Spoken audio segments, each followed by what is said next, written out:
Ideal Logic tips. My name's Alan Hart, and in today's video, Elliott from E-Fry Gas Services has sent us some videos in on some tips for Ideal Logic combi boilers or Ideal Logic boilers. Also a Britony, so an old Britony as well, some tips on that. Please remember, me and Elliott, we're not trainers, we're just trying to pass our knowledge on to you as much as we can and show you some real life situations. Always remember to read the installation instructions for whichever boiler you're going to be working on, and also if you're going to work on a gas boiler, you must be gas safe registered or competent to do so. These videos are for information purposes only. As I say, always follow the installation instructions and the regulations at the time. And if possible, if you can put a thumbs up on the video, that really helps. Let's go see Elliott. Good morning, everyone. This is an Ideal Logic. Just a quick one, because lots of people say, how do you know? And they keep questioning on things like gas chat. How do you know if the sump's gone? One of the ways to tell is you'll see a little bit of white. I'll get the focus right on that. A little bit of white just around the edge there. As you can see, that bit of white. One of the ways to tell is that. And also, I really apologise for the focus on this phone. It's getting worse.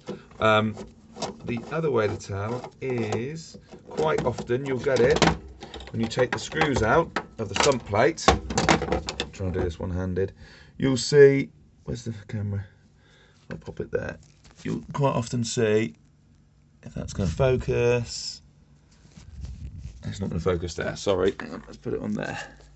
You'll notice that there's a lot of brown and a build-up on the screw in comparison to the other one on the other side, which you'll see is crystal clean, and that one you'll see has got some, there we go, some scum on it. And that's another way of telling. It doesn't always work out like that, but you can see it quite often. And then obviously when you take the front off, you'll see a bit of water residue on there, and you'll see that line. Most of the ones I find have got that little line crack in them. And then on the inside, get the focus there, and you can see that. Try and get the focus on it really good.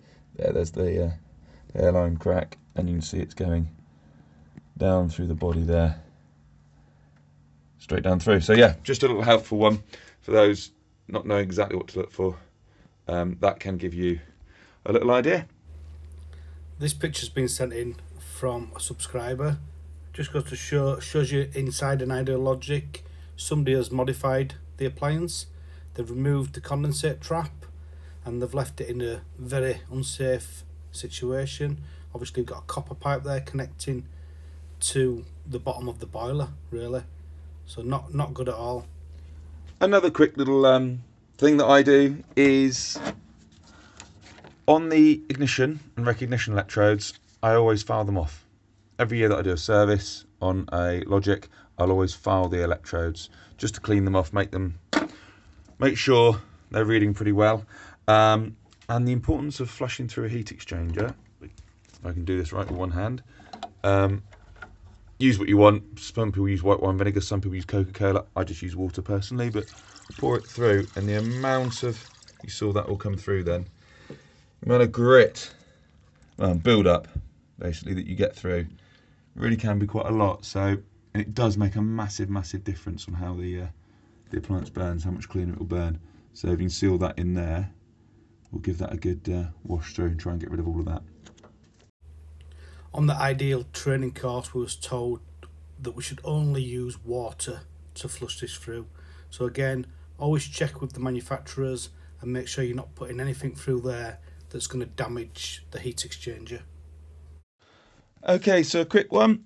There's a difference between a sump with a crack in it and a sump with not. I know it sounds like a stupid thing to do, but you can see there nice and clear there's a crack line right up there.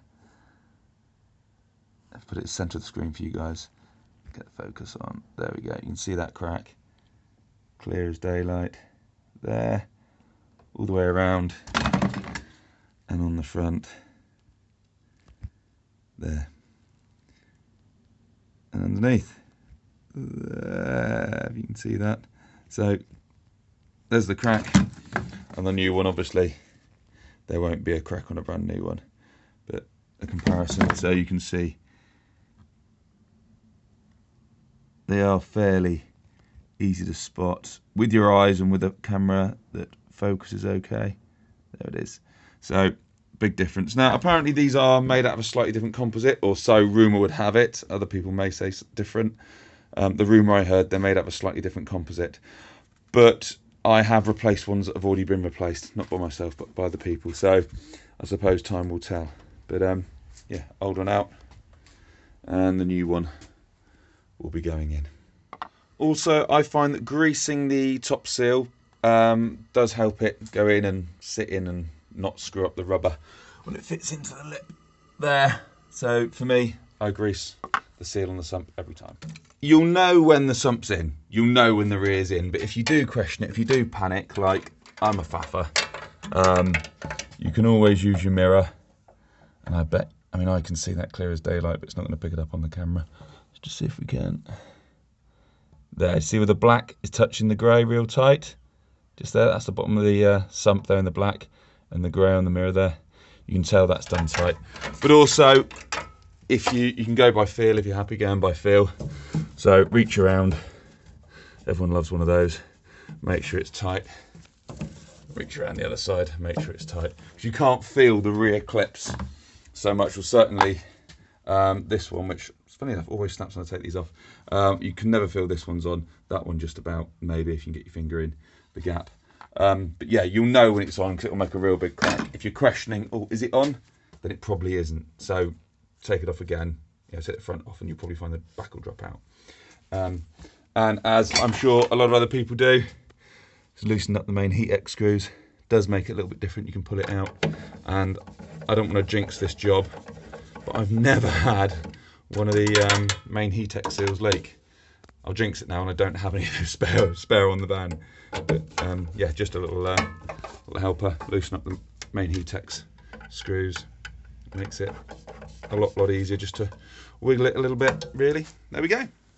So this is just a little bit of what I got out of the heat exchanger just by flushing out the heat exchanger.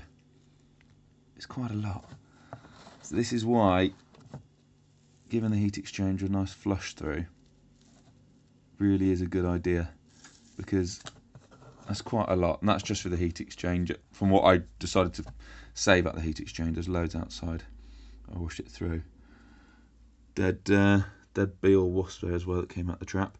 But yeah, definitely worth cleaning the main heat exchangers through with, you know, you hear these different stories, what people use. I personally just use water. But definitely worth cleaning that through and then get everything back together again. Afternoon, everyone. So I've just come to a Britony 2T, which if you don't know what they look like, it's made by Shaft Murray, and there's a little clip and a couple of things on there. And this complaint was very difficult to relight after the wind's blown it out, because they do blow out. They're a balanced flue appliance like that. And I thought I'd just give you a little idea of things to look for. First of all, the heat exchangers, they're all going to be quite old, at least probably 15 years old now. A good way to check, because you'll find burn marks and bits and bobs, a good way to check is obviously look up inside the heat exchangers.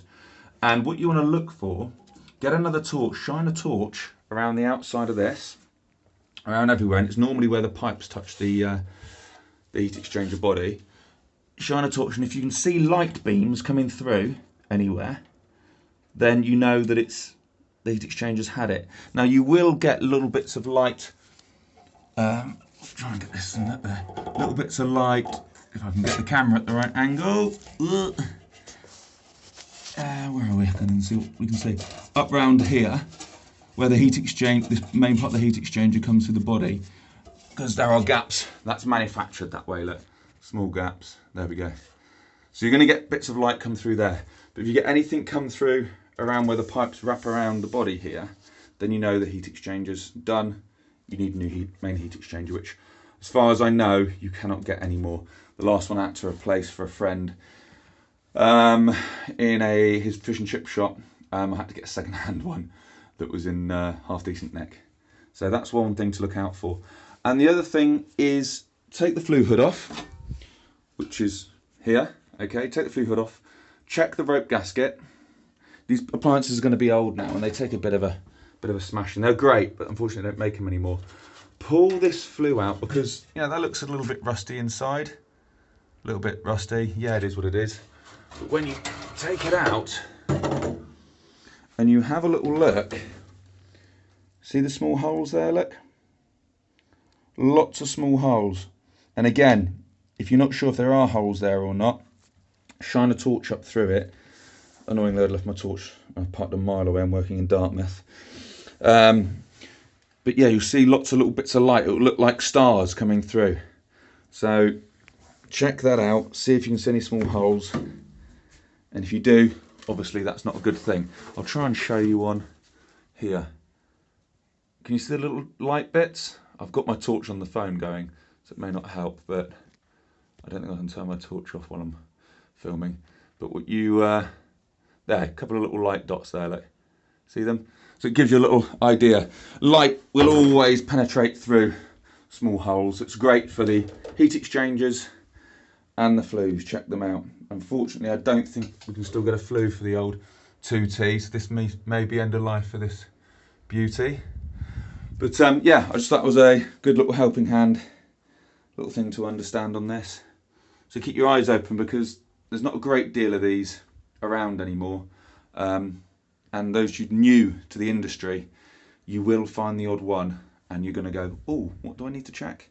How do I check this? How does it work? So hopefully that'll help you all. Cheers. Thank you very much for that, Elliott. If you've got any questions, please ask them in the comments below. And if not, just add a comment anyway.